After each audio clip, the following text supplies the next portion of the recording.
Olá, eu sou Érica Silveira, sou juíza do trabalho substituta do Tribunal Regional do Trabalho da 12ª Região, atualmente lotada em Lages, Santa Catarina. Hoje eu vou tratar dos artigos 793A e B da CLT para o projeto Reforma Trabalhista em Minutos da Escola Judicial do Tribunal Regional do Trabalho da 12ª Região. Bom, iniciando pelo artigo 793A, cabe ressaltar que ele é um artigo novo, ele não tinha um artigo correspondente antes da reforma trabalhista. Ele foi introduzido pela Lei 13.467 de 2017. Todavia, embora ele seja um artigo novo na CLT, as suas disposições não são novas no ordenamento jurídico, uma vez que o Código de Processo Civil, desde 1973, já traz o conceito de litigância de má-fé, as hipóteses de cabimento e a possibilidade de reparação por esses atos.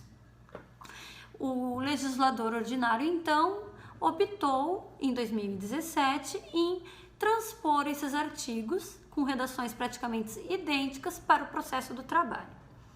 Embora os artigos do Código de Processo Civil já fossem aplicados na seara trabalhista por força do artigo 769 da CLT, que autoriza o uso do Código de Processo Civil de forma subsidiária. Tratando do artigo 793A da CLT especificamente, cumpre ressaltar o que ele dispõe. Ele diz o quê? Ele diz que responde por perdas e danos aquele que litigar de má-fé como reclamante, reclamado ou interveniente. Essa redação desse dispositivo, embora curta, ela tem 3 pontos que merecem destaque e merecem ser melhor estudados. O primeiro deles é o conceito de litigância de má-fé, porque o artigo simplesmente diz aquele que litigar de má-fé. Mas o que é litigar de má-fé?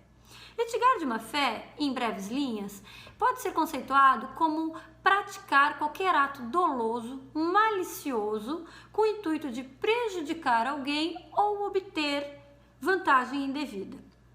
Isso é litigar de má-fé, é praticar no processo um ato com intuito indevido.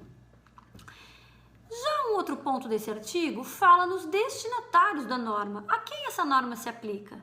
O artigo fala reclamante, reclamado ou interveniente. Reclamante e reclamado são as partes do processo, são as partes que compõem o polo ativo e passivo do processo. Já os intervenientes, cabe explicar que pode ser qualquer pessoa que atue direta ou indiretamente no processo. Pode ser o Ministério Público quando estiver atuando como fiscal da lei e não como parte. Podem ser os serventuários da Justiça, que também têm a obrigação de atuarem no processo de acordo com a boa-fé. Podem ser os peritos e podem ser até mesmo as testemunhas, que ganharam um dispositivo próprio a respeito dos atos de má-fé da testemunha, que é o artigo 793D, que será abordado num outro vídeo. Ainda essa redação traz o terceiro ponto de destaque, que é o início do artigo, que é a responsabilização em si. O artigo só diz que responde por perdas e danos. Mas o que é essa responsabilidade? Essa responsabilidade, ela tem 3 naturezas jurídicas distintas. Ela pode ser de 3 formas. Ela pode ser uma natureza de uma sanção punitiva, que é a aplicação da multa em si, a parte que praticar o ato de má-fé. Ela tem uma sanção civil, que é uma indenização, que aquele que atuar de má-fé pode ser condenado a pagar à parte contrária pelos prejuízos que causar. E ela também é uma sanção processual, que é a condenação do litigante de má-fé em custas processuais e honorários advocatícios. Então, a parte que litigar de má-fé, ou o terceiro, como eu já expliquei, ele pode ser responsabilizado dessas 3 formas.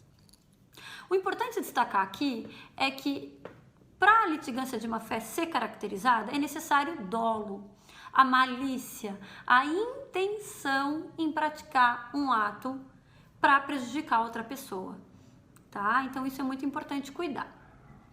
Já o artigo 793B, ele complementa o artigo 793A, porque ele traz as hipóteses, ele enumera as condutas que podem ser considerados atos de má-fé. Os incisos do artigo 793b, ele enumera essas hipóteses e a discussão na doutrina se essas hipóteses são taxativas, ou seja, somente elas podem ser consideradas atos de má-fé, ou se são meramente exemplificativas, ou seja, qualquer outro ato que desvie da boa-fé processual, da ética que os litigantes devem manter dentro de um processo, também podem ser considerados de má-fé. O que diz o artigo 783b? Vou fazer uma leitura rápida. Considera-se litigante de má-fé aquele que deduzir pretensão ou defesa contra texto expresso de lei ou fato incontroverso, alterar a verdade dos fatos, ou usar do processo para conseguir objetivo ilegal, opuser resistência injustificada ao andamento do processo, proceder de modo temerário em qualquer incidente ou ato do processo, provocar incidente manifestamente infundado e ainda interpor recurso com intuito manifestamente protelatório.